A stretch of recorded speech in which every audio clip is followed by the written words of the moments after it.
trial of former AIG Chairman and CEO Hank Greenberg is underway right now. Former New York Attorney General Eliot Spitzer filed charges back in 2005.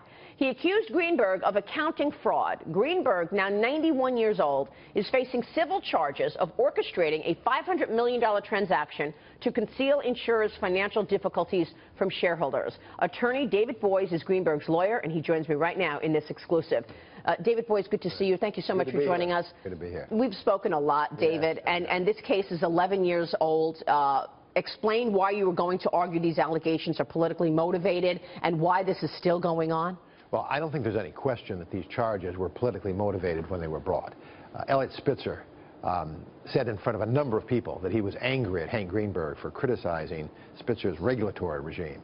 And he served subpoenas immediately after that, and he began a crusade, really a holy war against Hank Greenberg.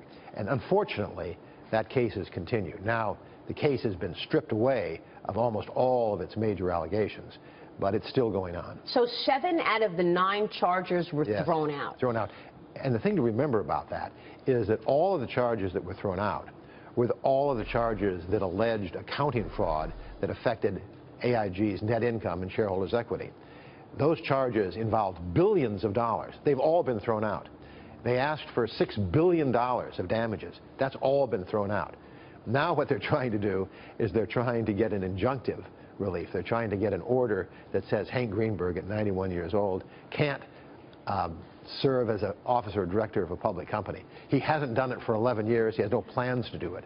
This is simply a political case. You know, it's extraordinary to me because when you look at the performance of AIG under Hank Greenberg, I mean, he took that company from what in market value to what when he left? From $100 million market value to $140 billion market value. Exactly. So he ran this company very successfully, and now he's been trying to have this case thrown out for years. The court says there's enough evidence to proceed with the trial. How do you refute that evidence?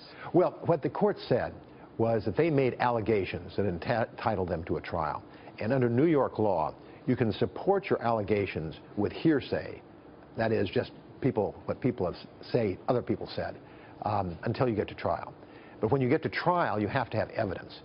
And the government doesn't have any evidence. There's no evidence in the case. Not a single witness, not one, will testify that they talked to Mr. Greenberg about anything improper. In There's fact, not one document. The star witness, this guy, Mr. Napier, tell us about him, because James Freeman is with us this morning, the op-ed head of the Wall Street Journal, the assistant director of the op-eds, and he says, look, I want to know why this is still the star witness, because there's no evidence there. Exactly. Has he spoken to Hank Greenberg? Never. He never spoke to Hank Greenberg about this transaction, not once. He never had an email exchange. He never had a memo. There was not a document between him and Mr. Greenberg, not a conversation between him and Mr. Greenberg. He has no admissible evidence about what this case is about. Yeah, I mean, I've spoken to Eliot Spitzer about this as well, and he really was the judge, the jury, and the executor on this when he was running this. And now we see that it's gone from him through Andrew Cuomo to Eric Schneiderman, now the AG. Eric Schneiderman is also investigating the Trump Foundation, but isn't he involved with the Clinton Foundation? Eric Schneiderman? I'm not sure. Okay. I don't know whether he is or not. Because I'm wondering, I mean, in terms of bringing politics in it, you know, why investigate the Trump Foundation now, and why continue this? Is this going to help him become governor? Is that what he's hoping? Well, I think one of the problems that you have is most attorney generals want to be governor. And there is a danger that they'll let that political ideas influence. And you certainly saw that with Eliot Spitzer. We wouldn't have had this case if you did not have the politicalization of the Attorney General's office in New York. So how is Hank Greenberg doing in all of this? 91 years old, still fighting. He's still fighting back. Yeah. He he was with me when we opened on Tuesday. Tuesday night he flew down to Argentina to meet with the new president. He's back in New York now. He's still working, and it's just a shame that he has to be burdened with these political charges from decades ago. Now, how long will this trial go on? Probably about 3 months, maybe. The judge has got a lot of other cases. He's got like 350, 400 cases that he's doing in addition to this case. So we can only try it 3 days a week.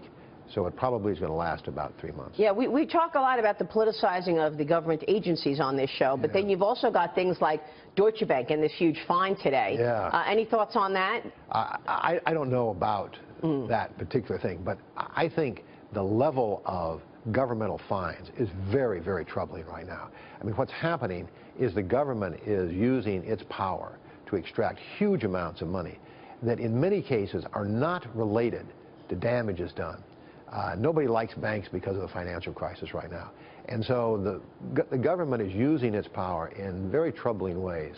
Now, I don't know about the Deutsche Bank thing personally, but I've seen a number of examples where I think there's been significant government overreach. It's a very important point that you just made, David. We appreciate you joining us today. Thank you so much. We'll be watching the trial. Thank you. David Boies joining us there.